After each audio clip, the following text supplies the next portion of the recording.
En esta oportunidad tenemos a la licenciada Fabiola Hurtado Bonato. Ella es coordinadora del Centro Landivariano de Psicología, campus de Quetzaltenango de la Universidad Rafael Landívar. Y este 17 de junio se celebra el Día del Padre. Sin embargo, cabe preguntarse, ¿qué es una paternidad? Licenciada, buen día y bienvenida.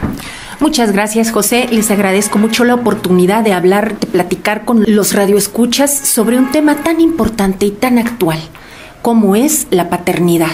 Y es un día muy adecuado porque estamos celebrando el Día del Padre, cuando es un momento tan propicio, tan adecuado para felicitar a los papás, para acercarnos a nuestros papás, para poder decirle a los papás que viven, que se les ama, que se aprecia lo que han hecho. Pero creo que es muy importante que podamos tener esta plática sobre lo que es realmente la paternidad, cómo ha sido el desarrollo de la paternidad a lo largo de la historia del ser humano. Para definirle paternidad, me gustaría tomar como referencia la definición que da la CEPAL del tema. Y nos dice que la paternidad es la relación que los hombres establecen con sus hijos y con sus hijas en el marco de una práctica compleja en la que intervienen factores tanto sociales como culturales. Además, nos habla la CEPAL de que esta relación como que interviene, como que juega un papel muy importante en el ciclo de la vida, tanto del padre como de los hijos. Estamos hablando de un fenómeno cultural, social, pero también de un fenómeno subjetivo que relaciona a los varones con sus hijos y con sus hijas, tomando en cuenta que es un papel que van a jugar en diferentes contextos de la vida. Tiene que ver básicamente la función de reproducción desde el orden biológico, ¿verdad? Y es una función que compartimos con el reino animal. Pero tomemos en cuenta que la función paterna es más un orden simbólico, aunque está cimentada en la función de reproducción, en el orden biológico. Es muy importante el orden simbólico de la misma, porque en los animales propiamente no existe el instinto paternal, que es lo que nos diferencia a los seres humanos. Licenciada Fabiola Tobar, ¿y entonces qué significa paternidad e inseminación artificial? La inseminación artificial es un tema muy actual. La ciencia, dentro de la medicina, está usando este recurso para todas aquellas parejas que tienen dificultad para procrear. Sin embargo, también hay muchos sectores de la sociedad que están utilizando la inseminación artificial en aquellas mujeres que quieren tener un hijo, pero que no tienen una pareja. Entonces existen ya en los países desarrollados y en los subdesarrollados los bancos de esperma. Entonces, actualmente, saliéndonos del orden biológico de la paternidad, sabemos que no es quien engendra el padre. Estamos hablando de que no es quien dona su esperma el padre de esa criatura. El niño que va a nacer, el padre es aquel que acompaña a la madre, aquel que juega un papel en la formación, en el desarrollo de ese niño. Entonces ya queda aparte, ya queda fuera de nuestro contexto la idea de que un niño que ha sido procreado a través de fecundación o de cualquier método de ese tipo, no puede reclamar la paternidad al dueño del esperma, al donante, sino que la paternidad la va a tener quien ha jugado el papel de formador al lado de la madre de ese niño. ¿Es determinante entonces que papá y mamá estén juntos para que el fruto de ese amor, o en este caso, si un momento dado se genera la inseminación artificial, pueda tener los frutos deseados de responsabilidad? Claro, el rol del padre es aquel que acompaña a la madre, aquel que ve crecer al niño, aquel que cuida el desarrollo en todos los aspectos del niño, aquel que provee lo que el niño necesita para su desarrollo, aquel que está pendiente de las necesidades afectivas y también materiales de ese niño. Ese es el que se convierte en padre. Puede ser un padre adoptivo, puede ser un padre simplemente filial, pero él se convierte en el padre. Vamos a hacer una breve pausa y al retornar tendremos la posibilidad de seguir escuchando a la licenciada Fabiola Hurtado Bonato, coordinadora del Centro Landivariano de Psicología del campus de la Universidad Rafael Landívar de Quetzaltenango. Así es de que esté pendiente porque hoy vamos a conocer más acerca del papel del verdadero padre. Este 17 de junio es una fecha excepcional porque también se le rinde tributo al padre de familia. Pero cabe preguntarle a la licenciada Fabiola Hurtado, ¿cuándo se comienza a hablar de paternidad? Se empieza a hablar de paternidad, se descubre la relación padre e hijo desde hace 6 o 7 mil años, quizá desde el periodo neolítico, cuando las sociedades empiezan a tener como un recurso la ganadería. ¿Qué es lo que sucede? Entonces, el hombre empieza a colocar animales en cautiverio para la crianza de diferentes especies. Ya el hombre no sale solo a cazar, sino empieza a darse cuenta de que puede criar a los animales y evitarse todo el trabajo de la caza. Se empieza a transformar la sociedad de esa manera. Sin embargo, ese hombre del neolítico empieza a darse cuenta de que el animal en cautiverio no es capaz de procrear, que las hembras en cautiverio no pueden procrear. Entonces, no tanto el hecho de procrear en sí, porque el hombre todavía no ha definido la relación entre el apareamiento y la crianza, sino que se da cuenta de que esas hembras no han podido criar hijos, no han parido. Entonces se da cuenta del papel que juega en ese momento el macho.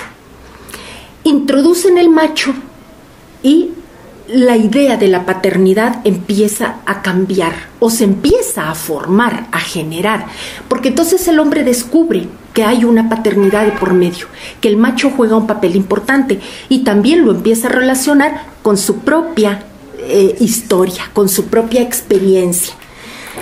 Sigue pasando el tiempo y nos encontramos en la Edad Media, cuando empieza a aparecer la figura del padre desde la óptica del cristianismo. Cuando se empieza a ver que hay un Dios Padre, entonces el hombre empieza a asociar su papel de padre con esa imagen de un Dios que también es padre. La evolución del hombre se sigue dando. Empiezan a haber otro tipo de influencias dentro del desarrollo de la evolución del hombre. Y podemos llegar más o menos en la época de la Revolución Francesa, que trae cambios tan trascendentales, cambios sociales. Recordemos que de ahí vienen los famosos derechos del hombre. Y en la Revolución Francesa, simbólicamente la figura del hombre es decapitada. Cuando es decapitado el rey Luis XVI, porque al rey ya se le había visto como el padre de la población, como el personaje poderoso, que era ya una imagen del padre, aquel padre que cuidaba a los hijos, sobre todo a las hijas. Entonces, cuando el rey Luis XVI es decapitado, esa imagen del padre también se ve como decapitada. Y esto es bien importante, porque fíjense que empiezan a verse limitados los poderes que tenía, las atribuciones que tenían los varones en la sociedad. Viene a haber un cambio muy fuerte y la misma Revolución Francesa viene a abolir las diferencias de clases y empieza a proclamar la igualdad de los hombres. Entonces surge la idea de que el hombre y la mujer tienen los mismos derechos, son seres iguales. Y eso va a traer también un cambio en la figura paterna, en la figura que venía teniendo el hombre con respecto al varón, ¿verdad? A la paternidad.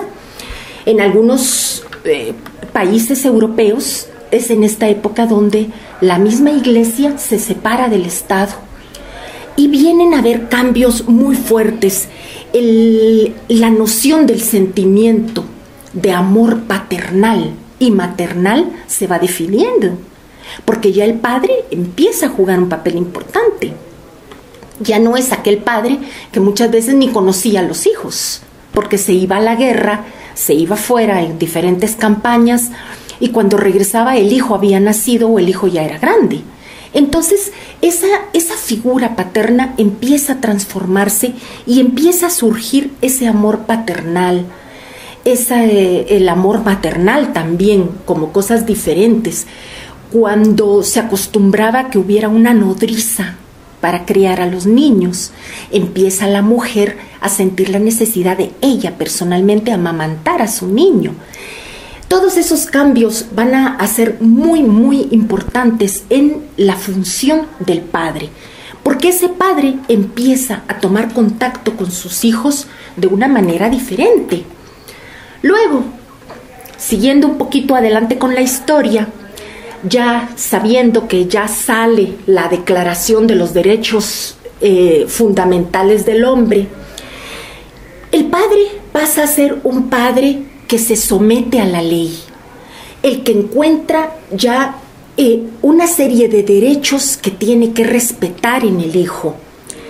El matrimonio viene a ser ya más que un pacto entre familias o entre conveniencias, ya viene a ser una decisión, una opción de la persona, tomando en cuenta la presencia divina, ¿verdad? Ya empieza a tomarse en cuenta la decisión de los cónyuges en esa bendición de Dios en el matrimonio. Entonces también aparece por primera vez, después de esta Declaración de los Derechos del Hombre, la idea de que el niño tiene derecho a una familia. No importa si el niño ha nacido dentro o fuera del matrimonio. Ya el niño empieza a ver esos primeros indicios de que él tiene derechos como ser humano y que su principal derecho va a ser el tener una familia. Esto es muy importante, muy, muy importante, porque desde el campo de la psicología nos hemos dado cuenta, sabemos, conocemos las incidencias tan nefastas que tiene el que un niño no crezca dentro de una familia. Entonces, cuando empezamos a analizar cómo la familia empieza a fortalecerse a través de esta nueva concepción, también nos damos cuenta de que muchos de los conflictos que el niño de entonces tenía van desapareciendo, porque la presencia paterna se va haciendo presente. Podríamos hablar un poquito también, incluso tomando en cuenta ideas como Rousseau, un filósofo, un humanista importantísimo en esa época de los cambios sociales, y él decía que la familia era el primer modelo de las sociedades políticas, ya hablando de la familia como un modelo a seguir. Incluso hablaba ya Rousseau de que el jefe era la imagen del padre, el jefe de la sociedad era la imagen del padre, o sea, el padre que controla, que guía, que cuida, que provee al hijo.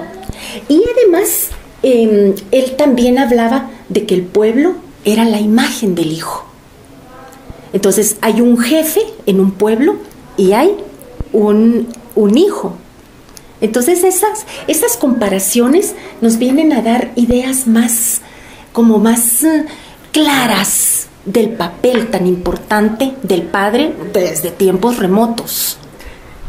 Este día nos acompaña la licenciada Fabiola Hurtado Bonato y está platicando acerca de el verdadero papel del padre de familia. Vamos en esta oportunidad con la licenciada Fabiola Hurtado Bonato, coordinadora del Centro Landivariano de Psicología del campus de Quetzaltenango, y hoy en una proyección de la Universidad Rafael Landívar para con la familia guatemalteca se está abordando el tema de la paternidad.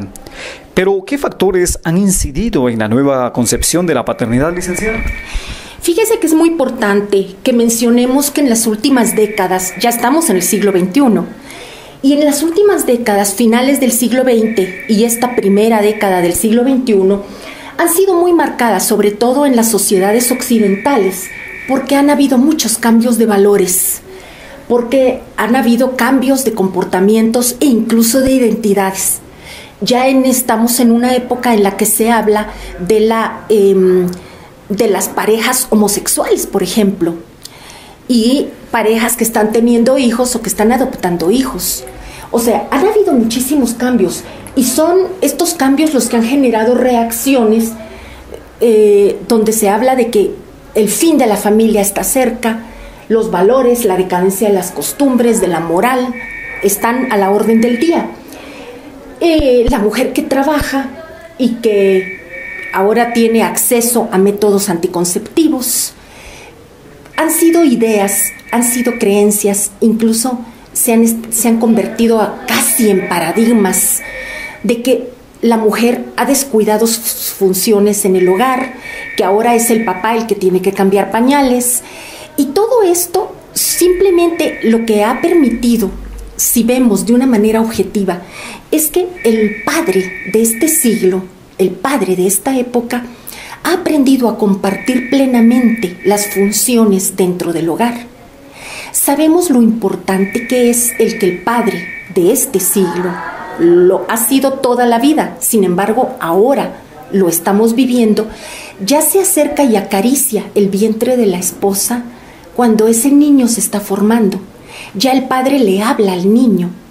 Y es increíble los estudios que hay sobre el hecho de que cuando el padre tiene esos acercamientos a la mujer embarazada, a la madre de esa criatura, produce menos testosterona. Y esto lo hace menos agresivo. Entonces ese mismo padre empieza a generar más ternura, más delicadeza, como preparándose él también para el momento del parto. De ahí viene aquello que dicen muchas parejas de que la mujer no tiene antojos y resulta que el esposo sí, o que el esposo tiene náuseas. Viene de ese cambio en la testosterona.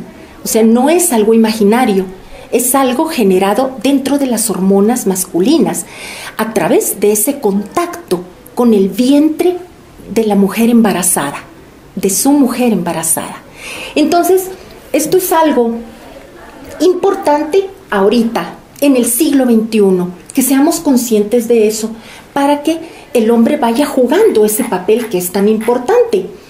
Ahora, respecto a los factores propiamente que han incidido en la transformación de la idea de la paternidad actualmente, creo que es muy importante el que tomemos en cuenta los cambios que han habido en la dinámica sociodemográfica. Ya la pareja junta decide cuántos hijos tener, ya es decisión de ambos. Ya el hombre puede también él acudir a métodos anticonceptivos, a planificación familiar, de acuerdo a lo dialogado en familia. Ya el hombre asume su papel responsable dentro de la sociedad como padre. Ya se preocupa de darle al hijo no solo los bienes materiales que el niño necesita, sino el hombre ya se preocupa como padre de darle al niño ese tiempo, ese espacio que el niño va a necesitar para que ese desarrollo sociodemográfico vaya siendo adecuado a las nuevas familias, a las familias modernas. También es importante que mencionemos que las transformaciones que han habido en los papeles sociales de la mujer dentro y fuera de la familia han forzado de alguna manera a que el padre asuma un rol diferente. Los cambios en el abordaje de la familia, ahora el hombre ya puede, el padre moderno, ya puede sentarse a hacer una tarea con su hijo, ya puede ir al colegio, hablar con la maestra cuando el niño presenta un problema, ya puede compartir el dar la pacha en la madrugada a ese bebé recién nacido. El hombre ya se ha ido involucrando en todas esas tareas que lo hacen indispensable para el niño en la actualidad. Ese niño que crece ahora sin padre se ve afectado muchísimo.